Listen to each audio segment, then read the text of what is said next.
तो हेलो बच्चा लोग, आज हमारा टॉप 30 एमसीक्यू में केमिस्ट्री का दूसरा वीडियो है। हम लोगों ने पहले वीडियो में एक क्वेश्चन के बारे में समझा था, रासायनिक अपक्रिया, जो कि हमारा केमिकल रिएक्शन रासायनिक अपक्रिया के चैप्टर का था। उस वीडियो में मैंने केवल एक क्वेश्चन आपका कवर किया था। आज मैं इस वीडियो में लगभग कितने क्वेश्चन कवर करूंगा? 2 क्वेश्चन। कितने क्वेश्चन कवर करूंगा? 2 क्वेश्चन। और ये दोनों के दोनों क्वेश्चन बहुत ही ज़्यादा ज़रूरी है। इतना चीज़ क्लियर है? ठीक। और कोशिश करिए जितना हम लोग क्वेश्चन करवा रहे हैं उसको एक नोट्स टाइप में, एक किसी कॉपी, इंपॉर्टेंट कॉपी बना के, इंपॉर्टेंट क्वेश्चन बना के उसको लिख लीजिए। ठीक। क्योंकि जितने भी क्वेश्चन हैं ये सारे के सारे इंपॉर्टेंट क्वेश्चन हैं। जैसे कुछ ऐसे भी बच्चे हैं जो कि साल भर नहीं पढ़ते हैं, उनकी बात अलग है। लेकिन अगर मान लीजिए नहीं पढ़ते हैं, तब भी अगर आप ये टॉप 30 क्वेश्चन पढ़ के जाएंगे तो आपको बहुत ही ज़्यादा मदद होगी। क्लियर है? तो अब हम लोग चलते हैं अपने टॉप 30 क्वेश्चन में। अगले क्वेश्चन में आज का हमारा ये दूसरा क्वेश्चन है। एक क्वेश्चन हम लोग पहले वाले वीडियो में अटेंड कर लिया है। अगर आप लोग नहीं देखे होंगे तो मैं डिस्क्रिप्शन में लिंक डाल दूंगा, आप लोग देख लीजिएगा। तो हमारा सबसे पहला क्वेश्चन आता है, समजातीय श्रेणी क्या है? उदाहरण के साथ समझाइए तथा संतृप्त एवं असंतृप्त कार्बनिक यौगिकों पर टिप्पणी लिखिए। इसमें हमको क्या क्या बताना है? पहला चीज समजातीय श्रेणी के बारे में बताना है। किसके बारे में? समजातीय श्रेणी के बारे में बताना है। दूसरा, संतृप्त एवं असंतृप्त कार्बनिक यौगिकों के बारे में बताना है। इतना चीजें हमको बताना है। तो अब हम लोग आंसर की तरफ बढ़ते हैं। आंसर में हमारा सबसे पहला हेडिंग सिंपल सी बात है। अगर हमारा सबसे पहला क्या पूछा है, हमारा सबसे पहला अगर समजातीय श्रेणी पूछा है तो हमको सबसे पहले समजातीय श्रेणी ही बताना है। तो अगर हम लोग आगे बढ़ेंगे तो सबसे पहला हमारा हेडिंग क्या आता है? हमारा क्या आता है? समजातीय श्रेणी आता है। क्या आता है? समजातीय श्रेणी आता है। ठीक। समजातीय श्रेणी के बारे में पढ़ते हैं, जिसे हम लोग होमोलोगस सीरीज कहते हैं। क्या कहते हैं? Homologous series. आखिर में है क्या? समजातीय श्रेणी कार्बनिक यौगिक। इस क्वेश्चन का आंसर मैं बताने से पहले मैं सबसे पहले आप लोग को क्लियर कर देता हूं, कार्बनिक यौगिक क्या होता है। क्या चीज? कार्बनिक यौगिक क्या होता है? कुछ नहीं है। कार्बनिक यौगिक तुम्हारा कोई भी ऐसा यौगिक जिसमें क्या होता हो? कार्बन हो। क्या हो? कार्बन हो। क्या हो? कार्बन। मतलब ऐसा कोई भी यौगिक जिसमें क्या हो? कार्बन हो। जैसे तुम कुछ भी ले लो, CH2 ले लो, ठीक है, C6H12O6 ले लो, ग्लूकोज हो गया। ये भी एक तरह का तुम्हारा क्या है? कार्बनिक यौगिक ही है। क्यों? क्योंकि इसके अंदर क्या है? कार्बन है। क्या है? इन सब के अंदर कार्बन है। समझ में आया? मतलब ऐसे कोई भी यौगिक जिसके अंदर कार्बन हो। तो परिभाषा हम लोग पढ़ लेते हैं। समजातीय श्रेणी कार्बनिक यौगिकों का वह समूह है जिनकी संरचना और रासायनिक गुण समान होते हैं। क्या होते हैं? समान होते हैं। तथा श्रेणी के लगातार 2 सदस्यों में CH2 समूह का अंतर होता है। अब हम चलते हैं एक एक करके हर एक टर्म को समझते हैं। इसमें लिखा है कि समजातीय श्रेणी कार्बनिक यौगिक का वह समूह जिनकी संरचना और रासायनिक गुण समान होते हैं।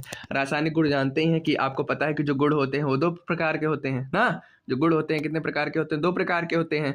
एक भौतिक गुण होता है जो कि उसका आकार वगैरह बताता है, और एक रासायनिक गुण होता है जो कि रसायन से अपक्रिया के बारे में बताता है। ठीक। तो इसका जो संरचना होती है, जो बनावट होती है, और जो रासायनिक गुण होता है, दोनों का दोनों समान होता है। ठीक। ये दोनों तो आराम से क्लियर हो जाएगा। लेकिन अगला वर्ड आ रहा है जो कि बहुत ज्यादा टफ लग रहा है, कि श्रेणी के लगातार 2 सदस्यों में CH2 समूह का अंतर होता है। इसके कहने का क्या मतलब है? ठीक। इसके कहने का क्या मतलब है? देखिए, इसमें यही कह रहा है कि अगर कोई भी आपका यौगिक, मान लीजिए हम ले लेते हैं CH4। क्या ले लेते हैं हम लोग? यहाँ पर CH4 ले लेते हैं। क्या ले लेते हैं हम लोग? CH4 ले लेते हैं। ठीक। हम लोग CH4 लिए हैं।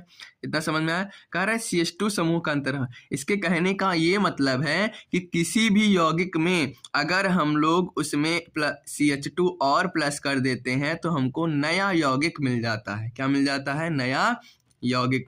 जैसे आपको यहाँ पर दिख रहा है CH4 में अगर CH2 प्लस कर दूंगा तो मुझे क्या मिल जाएगा? C2H6 मिल जाएगा। मिल जाएगा कि नहीं मिल जाएगा? मिल जाएगा ना। हमने CH4 में CH2 प्लस किया तो हमें क्या मिल गया? हमें क्या मिल गया? हमको CH2H6 मिल गया। जैसे यहाँ पर आप लोग को दिख भी रहा होगा, ये जो हमारा CH4 C2H6 है, देखो CH4 है, फिर C2H6 है, फिर C3H8 है, फिर C4H2 है। सब में देखो CH2 का डिफरेंस है। कितने का? CH2 का। मतलब सब में हम लोग CH2 जोड़कर आगे बढ़े हैं। ठीक। जैसे इसमें CH2 जोड़ा C2H6 मिला, इसमें CH2 जोड़ा C3H8 मिला, इसमें CH2 जोड़ा C4H10 मिला। ठीक। समझ में आ गया? हमारा समजातीय श्रेणी क्या होता है? समजातीय श्रेणी कार्बनिक यौगिकों का वह समूह होता है जिनकी संरचना और रासायनिक गुण दोनों समान होते होते हैं तथा श्रेणी के लगातार दो सदस्यों में CH2 समूह का अंतर होता है। किस समूह का अंतर होता है? CH2 समूह का। मतलब किसी भी यौगिक में अगर हम लोग CH2 जोड़ देते हैं तो हमको अगला वाला यौगिक मिल जाता है। क्लियर हो गया? समझाती श्रेणी मेरे ख्याल से क्लियर हो गया होगा क्या होता है। इसके एग्जाम्पल भी कुछ एग्जाम्पल में डाल दो। तुम्हारा CH4 C2H6 जो तुम्हारा फंक्शनल ग्रुप हो उसमें CH2 का अंतर डाल के तुम कितना भी लिख सकते हो। C4H10 लिख सकते हो, इसके बाद तुम लिख सकते हो C5H12 लिख सकते हो। ठीक, इतना समझ में आ गया। अब हम लोग आगे बढ़ते हैं। परिभाषा तो समझ में आ गया, उदाहरण भी समझ में आ गया। अब इसकी विशेषताएं पढ़ लेते हैं। क्या पढ़ लेते हैं हम लोग? इसकी विशेषताएं पढ़ लेते हैं कि विशेषताएं कौन कौन सी होती हैं इसमें। ठीक, आगे देखते हैं हम लोग विशेषताएं क्या क्या होती है समझाती श्रेणी की। ठीक है, ये जो कहने का विशेषता कहने का मतलब है कि जो समझाती श्रेणी हम लोग अलग से बना दिए हैं, किस लिए बनाए हैं। ठीक, ये समझते हैं। देखेंगे अगर इसमें लिखा है कि समझाती श्रेणी के सभी सदस्य एक ही सामान्य सूत्र से प्रदर्शित किए जाते हैं। किससे? एक ही सामान्य सूत्र से प्रदर्शित किए जाते हैं। मतलब इनका जो सूत्र होता है प्रदर्शित करने का वो तुम्हारा जनरल फॉर्मूला होता है, उसी से सारे के सारे सदस्य को हम लोग प्रदर्शित करते हैं। दूसरा हमारा क्या है? श्रेणी के दो आसन्न सदस्यों में CH2 समूह का अंतर होता है। इसको तो मैंने परिभाषा में ही बता दिया था कि CH2 समूह का अंतर होता है। CH2 जोड़ते जाएंगे हमको अगला यौगिक मिलता जाएगा। आगे क्या लिखा है? सभी सदस्य सामान्य रासायनिक गुण को प्रदर्शित करते हैं। क्या लिखा है? सभी सदस्य सामान्य रासायनिक गुण को प्रदर्शित करते हैं लेकिन उनके भौतिक गुण क्रमबद्ध रूप से बदलते रहते हैं। कहने का मतलब ध्यान देना, जो तुम्हारे जो सीरीज होता है इसमें जो रासायनिक गुण होते हैं वो समान होता है, लेकिन भौतिक गुण जो होता है वो समान नहीं होता। भौतिक गुण जो होता है वो समान नहीं होता है। समझ में आया? ठीक, समझाती श्रेणी में भौतिक गुण कभी भी समान नहीं होता है। मेरे ख्याल से तुम्हारे इस समझाती श्रेणी का टॉपिक समझ में आ गया होगा। ठीक है, समझाती श्रेणी क्या है उदाहरण के साथ समझाइए। हम लोगों ने बताया समझाती श्रेणी क्या है। समझाती श्रेणी जो है हमारा, समझाती श्रेणी कार्बनिक यौगिकों का वह समूह है जिनकी संरचना और रासायनिक गुण समान होते हैं तथा श्रेणी के लगातार दो सदस्यों में CH2 समूह का अंतर होता है। ठीक, साथ ही साथ हम लोगों ने इसका उदाहरण बताया, CH4 C2H6 C3H8 और C4H10 बताया। ठीक, और हम लोगों ने क्या बताया? इसकी विशेषताएं बताई। बताने कहा था केवल परिभाषा और उदाहरण, लेकिन हमको पता है दीर्घ उत्तरीय क्वेश्चन है तो जितना लंबा से लंबा हो सके हम कर सके अपने टाइम में। ठीक है, अब ऐसा नहीं है टाइम नहीं बचा है दूसरा क्वेश्चन छोड़ दो ये वाला कर लो, नहीं, अपने टाइम के अकॉर्डिंग तुमको करना है। ठीक, विशेषताएं हम लोगों ने क्या पढ़ा? विशेषताओं में हम लोगों ने पढ़ा कि ये जो समझाती श्रेणी होती है, समझाती श्रेणी के सभी सदस्य एक ही सामान्य सूत्र से प्रदर्शित किए जाते हैं। श्रेणी के दो आसन्न सदस्यों, आसन्न मतलब होता है बगल बगल। ठीक, जैसे मैंने बताया नहीं था, ये तुम्हारा CH4 है, ये तुम्हारा हो जाएगा C2H6 हो जाएगा। देखो ये बगल बगल है ना, तो इनके बीच कितने का अंतर है? CH2 का अंतर है कि नहीं है? अगर CH4 में मैं CH2 प्लस कर दूंगा तो तुम्हारा क्या मिलेगा? C2H6 ही मिलेगा। ठीक, इतना समझ में आया। और क्या कहा था? और इसमें कहा है कि सभी सदस्य समान रासायनिक गुण प्रदर्शित करते हैं लेकिन भौतिक गुण क्रमबद्ध रूप से बदलते रहते हैं। मतलब भौतिक गुण समान नहीं रहते हैं। ठीक, समझाती श्रेणी का टॉपिक क्लियर हो गया। अब हम लोग और आगे बढ़ते हैं। सॉरी हम लोग और आगे बढ़ते हैं। अब हमारा टॉपिक आता है हाइड्रोकार्बन।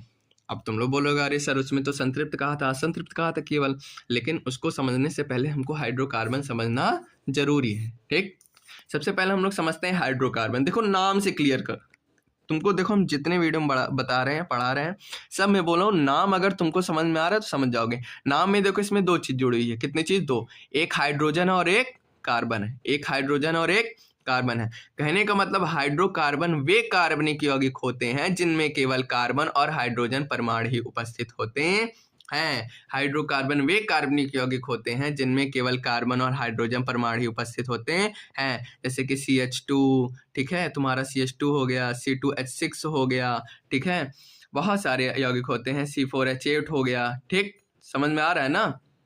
बहुत सारे यौगिक होते हैं, मतलब जिसमें केवल तुम्हारा कार्बन हो, क्या क्या हो, जिसमें तुम्हारा कार्बन हो केवल और हाइड्रोजन हो, वो तुम्हारा क्या होता है? हाइड्रोकार्बन। अब यही हाइड्रोकार्बन के प्रकार होते हैं।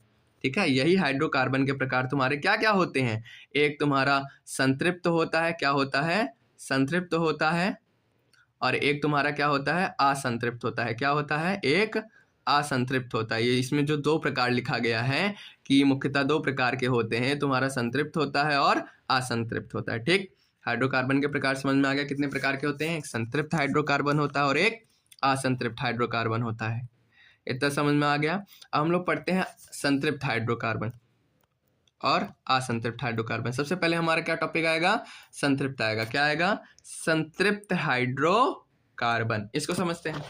लिखा है जिनमें सभी कार्बन कार्बन बंध केवल सिंगल बॉन्ड होते हैं। सिंगल बॉन्ड मतलब एकल बंध, उन्हें संतृप्त हाइड्रोकार्बन कहते हैं।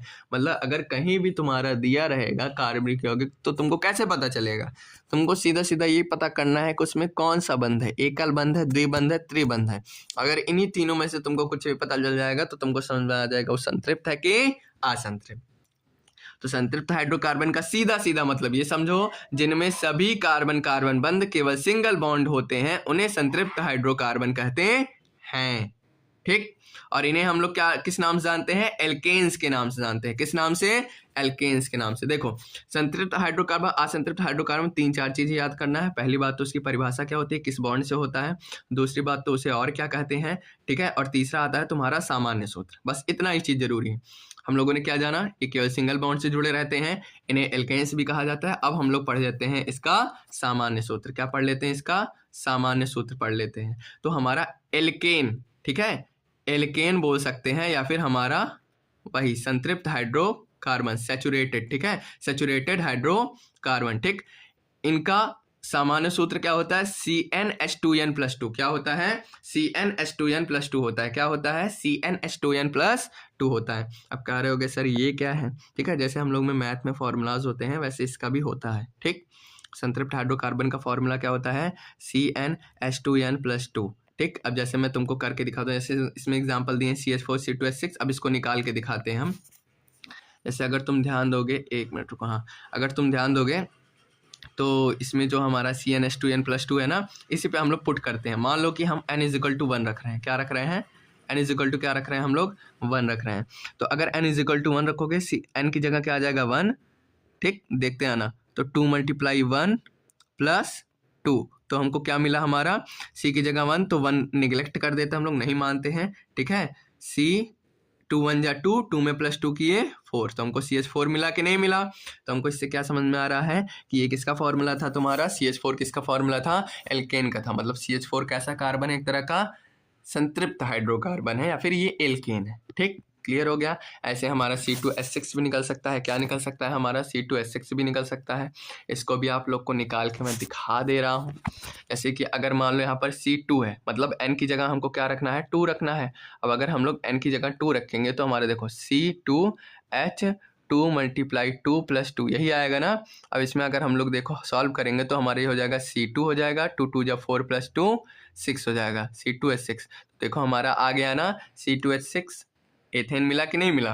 तो यही चीज़ है, इसलिए फॉर्मूलाज बने रहते हैं। जैसे कहीं भी हमको, जैसे अगर कहीं भी कार्बनिक यौगिक दिया, अगर हमको नहीं पता रहेगा उसमें एकल बंध है, द्विबंध है, त्रिबंध है, तो उसको हम लोग चेक कर सकते हैं आसानी से। ठीक है, कि ये तुम्हारा एल्केन है कि एल्कीन है कि एल्काइन है, या फिर तुम्हारा संतृप्त है कि असंतृप्त है।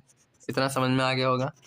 अब हम लोग आगे पढ़ते हैं और ठीक। तो हमारा सबसे पहला संतृप्त हाइड्रोकार्बन समझ में आ गया ना, जिनमें सभी कार्बन कार्बन बंध केवल सिंगल बॉन्ड से जुड़े होते हैं, संतृप्त हाइड्रोकार्बन होते हैं, एल्केन कहते हैं। और इसका फॉर्मूला क्या होता है? इसका फॉर्मूला हमारा होता है CnH2n+2 होता है। क्या होता है? CnH2n+2 होता है। ठीक।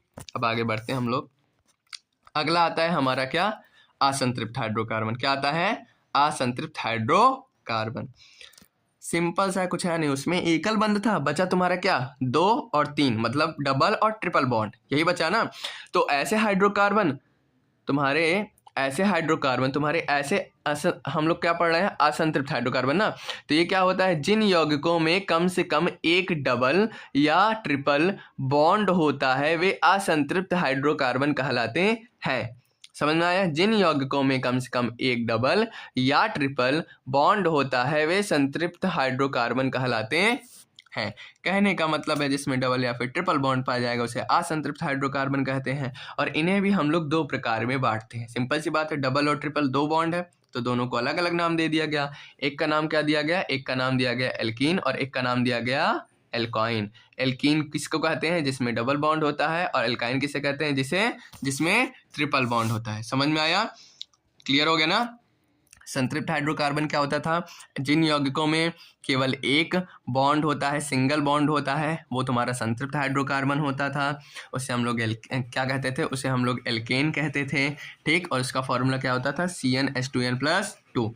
अब हम लोग आए हैं असंतृप्त हाइड्रोकार्बन पे, ठीक है। इसमें हम लोगों ने पढ़ा, इसमें एक डबल एक ट्रिपल बॉन्ड होगा, उसे असंतृप्त हाइड्रोकार्बन कहेंगे। अब जो डबल वाला होता है उसे एल्कीन कहते हैं, और जो ट्रिपल वाला होता है उसे एल्काइन कहते हैं। अब एक एक करके इसके बारे में पढ़ते हैं हम लोग। क्या है एल्कीन, सिंपल सी बात है, जो डबल बॉन्ड वाले हैं उन्हें एल्कीन कहते हैं, बस जनरल फॉर्मूला बदलेगा, कोई डिफरेंस नहीं होता बहुत ज्यादा, ठीक है। डबल बॉन्ड वाले होंगे उन्हें हम लोग क्या कहेंगे, एल्कीन। वही लिखा है, ऐसे हाइड्रोकार्बन जिनमें कम से कम एक डबल बॉन्ड होता है उसे हम लोग एल्कीन कहते हैं। इसका सामान्य सूत्र क्या होता है, CnH2n। समझ में आया। इसमें जनरल फॉर्मूला इसका क्या होता है, CnH2n। क्वेश्चन पूछता है डायरेक्ट कि एल्कीन का जनरल फॉर्मूला बताओ, एल्काइन का जनरल फॉर्मूला बताओ, और एल्केन का जनरल फॉर्मूला बताओ, ठीक। तो जनरल फॉर्मूला जरूर याद कर लेना, सिंपल होता है यार। एल्केन है, एल्केन का तुम्हारा हो जाएगा CnH2n+2 हो जाएगा। क्या हो जाएगा, CnH2n+2 हो जाएगा। तुम्हारा आया आपकी बार एल्कीन, एल्कीन में CnH2n कर दो बस, और आखिरी आता है उसमें माइनस लगा दो, CnH2n-2। सिंपल सा चीज होता है, इसको आसानी से याद कर सकते हो, ठीक। समझ में आ गया ना। तो इसका सामान्य सूत्र क्या होता है, CnH2n। अब इस पे भी अगर हम लोग एक एक करके रखते हैं, अब जैसे अगर मान लो हम लोग यहाँ पर n की जगह 1 रखते हैं, क्या रख रहे हैं, 1। क्या रख रहे हैं, n की जगह 1 रखते हैं, तो हमको देखो मिलेगा कि नहीं मिलेगा। n की जगह 1 रखेंगे तो CH2 मिला ना, तो ये क्या है, तुम्हारा एक तरह का एल्कीन है, इसीलिए इसे हम लोग क्या बोलते हैं, ठीक है, एल्कीन बोलते हैं। क्या बोलते हैं इसे, एल्कीन बोलते हैं। आगे बढ़ते हैं, एल्कीन समझ में आ गया, ठीक। डबल बॉन्ड वाले, और ट्रिपल बॉन्ड वाले बचा तुम्हारा, वो तुम्हारा क्या हो जाएगा, एल्काइन हो जाएगा। क्या हो जाएगा तुम्हारा, एल्काइन हो जाएगा, एल्काइन हो जाएगा तुम्हारा ट्रिपल बॉन्ड वाला। ये देखो तुम्हारे जो एल्काइन है ये ट्रिपल बॉन्ड वाले होते हैं। इसकी परिभाषा भी वही हो जाएगी, ऐसे हाइड्रोकार्बन जिनमें कम से कम एक ट्रिपल बॉन्ड होता है उसे हम लोग एल्काइन कहते हैं। सामान्य सूत्र इसका CnH2n-2 होता है, बताया था ना ऊपर ही। बस अब सबका उदाहरण है, अपना अपना देख लेते हैं उदाहरण जैसे कि इसमें एसिटिलीन 2 कार्बन है, ठीक है। एथाइन इसे बोलते हैं, इसे प्रोपाइन बोलते हैं, इसे ब्यूटाइन कहते हैं, ठीक। ये तो तुम्हारा नॉमेनकल्चर में आता है, ठीक है। इसका नाम हम लोग कैसे रखते हैं, ठीक है, जितने कार्बन होते हैं उसके अकॉर्डिंग हम लोग नाम लेते हैं, एथ मेथ प्रो ब्यूट वगैरह वगैरह, ठीक।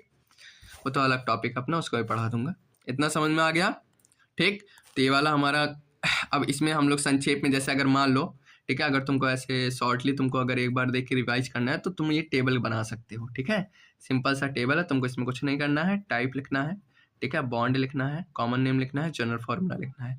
संतृप्त है तो संतृप्त में हमको पता है केवल सिंगल बॉन्ड होता है, उसे एल्केन कहते हैं, उसका जनरल फॉर्मूला CnH2n+2 होता है। असंतृप्त में हमको पता है 2 आएगा, एक डबल आएगा, एक ट्रिपल आएगा। डबल वाले को एल्कीन कहते हैं, ट्रिपल वाले को एल्काइन कहते हैं। इसका जनरल CnH2n होता है, इसका जनरल CnH2n-2। बस और कुछ है ही नहीं पूरे में, बस उसको वर्ड में लिखा गया है कि जिसमें तुम्हारा सिंगल बॉन्ड होता है वो असंतृप्त, संतृप्त वगैरह वगैरह होता है, ठीक। समझ में आ गया ना इतना, एक क्वेश्चन पूरा क्लियर, समझ में आ गया ना पूरा। पहले इस वाले क्वेश्चन में क्या पूछा था फिर से एक बार देख लेते हैं, क्वेश्चन में ऊपर ऊपर से रिवाइज कर लेते हैं। समजातीय श्रेणी के सभी सदस्य, अरे सॉरी, रुको रुको रुको, कहाँ खो गया। समजातीय श्रेणी क्या है, उदाहरण के साथ समझाइए तथा संतृप्त एवं असंतृप्त कार्बनिक यौगिक पर टिप्पणी लिखिए। हम लोगों ने पढ़ा समजातीय श्रेणी क्या है, उदाहरण पढ़ा, ठीक है। हम लोगों ने क्या क्या पढ़ा, हम लोगों ने पढ़ा समजातीय श्रेणी क्या होती है, समजातीय श्रेणी क्या होती है, उसका उदाहरण हम लोगों ने पढ़ा, और हम लोगों ने क्या पढ़ा, उसकी विशेषताओं के बारे में पढ़ा। कहाँ पर दिए गए, ये देखो इसकी विशेषताएं, कितनी विशेषताएं हम लोगों ने पढ़ा, हम लोगों ने 3 विशेषताओं के पढ़ा, दूसरा तीसरा ऐसे हाइड्रोकार्बन के बारे में पढ़ा, ठीक है, जिसमें केवल हाइड्रोजन और कार्बन होता है, हाइड्रोकार्बन होता है। हाइड्रोकार्बन के प्रकार 2 प्रकार पढ़ा, संतृप्त, असंतृप्त। संतृप्त में हमने देखा इसे एल्केन कहते हैं, ठीक है, इसका जनरल फॉर्मूला CnH2n+2 होता है, इसमें सिंगल बॉन्ड होता है। असंतृप्त वाले ने हम लोगों ने क्या पढ़ा, असंतृप्त वालों में हम लोगों ने पढ़ा कि इसमें तुम्हारा डबल और ट्रिपल दोनों बॉन्ड होता है, ठीक। डबल बॉन्ड वाले को हम लोग एल्कीन कहते हैं, ट्रिपल बॉन्ड वाले को हम लोग एल्काइन कहते हैं, ठीक है। फिर हम लोगों ने एल्कीन एल्काइन के बारे में पढ़ा, ठीक है। एल्कीन एल्काइन, एल्कीन में हम लोगों ने पढ़ा जिसमें तुम्हारा कार्बन कार्बन में डबल बॉन्ड होता है, वो तुम्हारा क्या होता है, एल्कीन होता है। इसका सामान्य सूत्र CnH2n होता है, समझ में आया।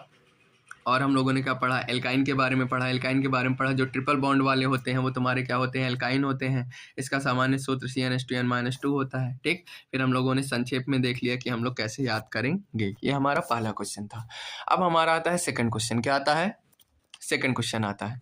सेकंड क्वेश्चन हमारा क्या दिया गया है, प्लास्टर ऑफ पेरिस किसे कहते हैं, इसे बनाने की विधि, इसके गुण तथा उपयोग को लिखिए। ठीक है, ये हमारे पहले चैप्टर का है, रसायन अपक्रियाएं एवं ऐसे करके था ना, हाँ, रासायनिक अपक्रिया एवं समीकरण का, उस चैप्टर का हमारे क्वेश्चन है प्लास्टर ऑफ पेरिस। और ये जो पहला वाला क्वेश्चन था, मैंने शायद उल्टा बोल दिया, ये जो पहला वाला क्वेश्चन था ये हमारे हाइड्रोकार्बन, ठीक है, कार्बन एवं कार्बनिक यौगिक, ठीक है, कार्बन एवं कार्बनिक यौगिक चैप्टर का है। ठीक, तो हम लोग अगले वाले क्वेश्चन में पहुंच जाते हैं, देख लेते हैं अगला वाला क्वेश्चन कहाँ गया।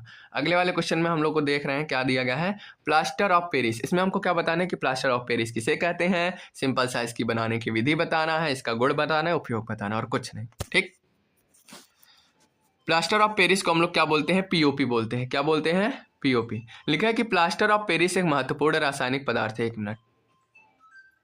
प्लास्टर ऑफ पेरिस एक महत्वपूर्ण रासायनिक पदार्थ है जिसका रासायनिक नाम कैल्शियम सल्फेट अर्धहाइड्रेट है।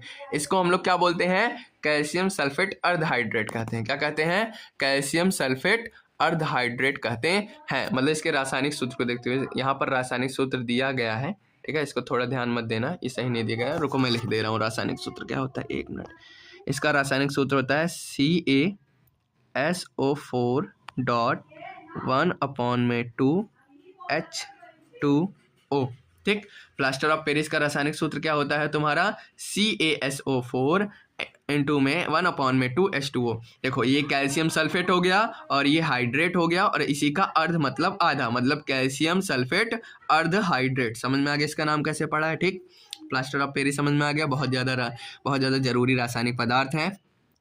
इसका रासायनिक नाम कैल्शियम सल्फेट अर्धहाइड्रेट होता है। इसका रासायनिक सूत्र कैल्शियम सल्फेट CaSO4 इंटू में 1/2H2O होता है, और इसका सामान्य नाम होता है पीओपी। पीओपी का फुल फॉर्म हम लोग जानते हैं, प्लास्टर ऑफ पेरिस। समझ में आ गया। ठीक, प्लास्टर ऑफ पेरिस क्या होता है ये समझ में आ गया। अब इसको बनाने की विधि समझते हैं, ये कैसे बनता है। देखो बनाने की विधि क्या है, जब जिप्सम का फॉर्मूला लिख दे रहा हूँ, 1 मिनट को, कहाँ गई ये, CaSO4 इंटू में 2H2O। ठीक, हमारा क्या होता है बनाने की विधि, जो हमारा जिप्सम होता है, क्या होता है, जिप्सम का फॉर्मूला क्या होता है, CaSO4 2H2O। क्या होता है, CaSO4 2H2O। इसमें हाइड्रेट के कितने कंपाउंड है, इसमें हमको हाइड्रेट के कितने कंपाउंड दिख रहे हैं, 2, उसमें आधे दिखे थे। ठीक, तो सिंपल सी बात है, अगर इस दो में से हम लोग इतना निकाल देंगे तो हमारा क्या मिल जाएगा, हाफ H2O मिल जाएगा। मतलब हमारा क्या बन जाएगा, हमारा वहाँ पर प्लास्टर ऑफ पेरिस। वही लिखा है, जब हम लोग जिप्सम को सावधानी पूर्वक 373 केल्विन या फिर 100 डिग्री सेल्सियस तापमान पर गर्म करते हैं तो यह अपने जल के अणुओं को 3/4 भाग त्याग देता है। कितना, 3/4 भाग त्याग देता है, मतलब बाहर निकाल देता है। क्या कर देता है, मैंने ये लिखा था ना, तो इसका मतलब भी वही होगा, 2 × 2 नहीं, अच्छा हाँ यहाँ 4 होगा, सॉरी गलत है। ठीक है, तो हम कहाँ पे थे, हाँ, लिखा है कि जब जिप्सम को सावधानी पूर्वक 373 केल्विन 100 डिग्री सेल्सियस तापमान पर गर्म किया जाता है तो यह अपने जल के अणुओं का 3/4 भाग त्याग देता है। कितना, 3/4 भाग त्याग देता है और प्लास्टर ऑफ पेरिस बनाता है। मतलब समझ में आ गया ना, CaSO4 है, अगर इसका हम लोग 3/4 भाग निकाल देंगे, कितना, 3/4 भाग अगर हम लोग निकाल देंगे तो हमारा क्या बन जाएगा, प्लास्टर ऑफ पेरिस। जैसे यहाँ पर रासायनिक समीकरण तुम लोग को दिख रहा होगा, CaSO4 है, 2H2O है, इसको हम लोग 373 केल्विन पर गर्म करते हैं तो हमें क्या मिलता है, 3 CaSO4 हाफ H2O, और इसका ठीक है 3/4 पार्ट, कितना, 3/4 पार्ट H2O का बाहर निकल जा रहा है। समझ में आया ना, देखो मैंने वही चीज़ लिखा था ना, वही चीज़ यहाँ पर लिखा गया है। समझ में आया। ठीक, वहाँ पर वर्ड फॉर्मेट में लिखा गया है कि जिप्सम हमारा जब गर्म करते हैं प्लास्टर ऑफ पेरिस और जल में टूट जाता है। लेकिन सावधानी है, कुछ इसमें बोला है कि 100 डिग्री सेल्सियस से अधिक तापमान पर गर्म नहीं करना चाहिए, नहीं तो यह पूरी तरह निर्जल होकर मतलब इसमें पानी बचेगा ही नहीं, और ये मृत तापित ब्लास्टर बन जाता है जिनमें जमने का गुण होता है, नहीं होता, जिनमें जमने का गुण नहीं होता, मतलब ये जमता नहीं है। जैसे प्लास्टर ऑफ पेरिस मतलब समझ रहे हो ना, जैसे कि किसी का हाथ पैर वगैरह फ्रैक्चर हो जाता है तो वहाँ पर प्लास्टर नहीं चढ़ाते हैं, तो जो चूना वगैरह वो जो लगाते हैं, वो कैल्शियम वोशियम का जो पूरा लगाते हैं, वही तुम्हारा प्लास्टर ऑफ पेरिस होता है। ठीक है, अब सिंपल सी बात है, ज़्यादा अगर इसको गर्म कर देंगे तब तो ये चिपकेगा ही नहीं, तो कोई मतलब का रहेगा ही नहीं। ठीक, प्लास्टर ऑफ पेरिस समझ में आ गया कैसे बनता है, जब हम लोग जिप्सम को 100 डिग्री सेल्सियस या फिर 373 केल्विन तापमान पर गर्म करते हैं तो यह अपने जल के अणुओं का 3/4 भाग त्याग देता है और हमें प्लास्टर ऑफ पेरिस मिल जाता है। अब आता है इसके गुण के बारे में पढ़ लेते हैं। किसके बारे में पढ़ लेते हैं? इसके गुण के बारे में पढ़ लेते हैं। ठीक, समझ में आया? प्लास्टर ऑफ पेरिस के गुण। ठीक, पहला आता है भौतिक अवस्था। ये देखने में कैसा होता है? यह सफेद रंग का एक चिकना चूड़ होता है, पाउडर होता है। क्या होता है? पाउडर होता है। ये किस रंग का होता है? सफेद रंग का, और चिकना चूड़ होता है, चिकना पाउडर होता है। जल के साथ क्रिया कराने पे हमको क्या मिलता है? यह प्लास्टर ऑफ पेरिस का सबसे प्रमुख गुण है। जब इसे जल मिलाया जाता है तो यह फिर से जिप्सम में बदलकर एक ठोस द्रव्यमान बना लेता है। किसमें बदल जाता है? जिप्सम में। सिंपल सी बात है, जो जल निकाले वही जल फिर डाल दोगे उसके अंदर। अरे यार कहाँ ये हो रहा है, एक मिनट रुको, इसको बंद कर। ठीक है, समझ में आया कि जब ये जो जिप्सम है, कहाँ गया? अरे ये ठीक, जब ये सिंपल सी बात है, तुम्हारा क्या था? प्लास्टर ऑफ पेरिस हम बनाए थे, जल को निकाल के, जिप्सम से जल को निकाल के बनाए थे, फिर उसमें जल जोड़ दोगे तो तुम्हारा जिप्सम बनेगा। वही चीज लिखा है कि CuSO4 को जब हम लोग पानी से क्रिया कराते हैं तो हमको फिर क्या मिल जाता है? जिप्सम मिल जाता है। क्या मिल जाता है? जिप्सम, जो कि कठोर होता है। उसमें प्रभाव, अगर इसको हम लोग ऊष्मा देंगे, अधिक गर्म कर देंगे, तो हम लोगों ने पढ़ा इसका क्रिस्टलन जल समाप्त हो जाता है, जल बचता ही नहीं है। ठीक, तो इसके गुण समझ, जितना लिखा हूँ बस उतना इंपॉर्टेंट है, बहुत ज्यादा नहीं लिखना है। ठीक, समझ में आ गया इतना? अब आता है प्लास्टर ऑफ पेरिस का उपयोग। प्लास्टर ऑफ पेरिस का उपयोग कहाँ कहाँ पर होता है? ये इंपॉर्टेंट है। चिकित्सा के क्षेत्र में जैसे कि टूटी हुई, बताओ ना तुमको, टूटी हुई हड्डियों को सही स्थान पर स्थिर रखने के लिए प्लास्टर चढ़ाने में इसका उपयोग होता है। सजावट और निर्माण में, घरों की छतों और दीवारों पर सुंदर डिजाइन बनाने में किया जाता है। जो राउंड राउंड करके बनाते नहीं है, जहाँ पर पंखा वगैरह लटकाया जाता है, वहाँ पर राउंड राउंड करके बनाते हैं, उसको इसी से बनाते हैं। ठीक, और क्या है इसके उपयोग, हम लोग पढ़ लेते हैं। इसमें लिखा है कि सांचे बनाने में, जैसे बहुत सारे खिलौने, मूर्तियां और सजावटी सामान के सांचे तैयार करने में। हम लोग कभी कभी देखते हैं जो रेलिंग का पकड़ने वाला जो हिस्सा होता है वो भी इससे बनाया जाता है। दंत चिकित्सा में जो दांत होता है, दांतों की जबड़े के मॉडल में, ठीक है, मॉडल बनता है जबड़े का। अग्निरोधक पदार्थ में, यह आग प्रतिरोधी होता है। क्या होता है? आग प्रतिरोधी होता है, इसलिए इसका उपयोग अग्निरोधक सामग्री के रूप में किया जाता है। मतलब इसमें आग पकड़ती नहीं है। ठीक, प्रयोगशाला में उपकरणों के वायु छिद्रों को बंद करने, उन्हें वायुरोधी बनाने में होता है। तो हम लोग आगे पढ़ते हैं महत्वपूर्ण नोट के बारे में। प्लास्टर ऑफ पेरिस को हमेशा आर्द्रता रोधी बर्तनों में रखना चाहिए, क्योंकि यह नमी के संपर्क में आते ही जल सूखकर कठोर ठोस बन जाता है, खराब हो जाता है। ठीक है, क्योंकि ये जो आर्द्रता होता है इसको बहुत जल्दी सोख लेता है। ठीक, इसलिए प्लास्टर ऑफ पेरिस को ऐसे बर्तन में रखना चाहिए जिसमें नमी ना हो, वरना ये नमी जो जल रहेगा उसको खींच के क्या बोलते हैं, कठोर ठोस बन जाएगा, खराब हो जाएगा। ठीक, आज की वीडियो में बस इतना ही। आगे के क्वेश्चन हम लोग अगली वीडियो में देखेंगे। अगली वीडियो में कोशिश करूंगा मैं 3-4 क्वेश्चन कर लूँ। कितना क्वेश्चन? 3-4, या फिर कोशिश करूंगा 3-4-5 लगभग क्वेश्चन तुम्हारा अटेंड करवा दो। ठीक है, जल्द से जल्द मैं इतना बता दे रहा हूँ, 5-6 दिन के अंदर तुम्हारा कंप्लीट करवा दूंगा। ठीक, आज के लिए इतना ही। वीडियो को देखते रहिए, सब्सक्राइब करिए, लाइक करिए ऐसे ही वीडियो के लिए, और जितना क्वेश्चन मैं लिखवा रहा हूँ, पढ़ा रहा हूँ, सबको ध्यान से सुनो और इसको नोट जरूर करो, रिवाइज रोज करो, जितना हो सके उतना रोज रिवाइज कर लो। ठीक, बहुत ज़्यादा पढ़ने को भी नहीं कर रहा हूँ, रोज बैठ के 1 घंटा या फिर आधा घंटा, 10 मिनट, 15 मिनट, जितना है तुम्हारे पास, इसको रिवाइज रोज कर लोगे, अपने आप याद हो जाएगा। ठीक, तो आज के लिए इतना ही। Bye bye, Tata.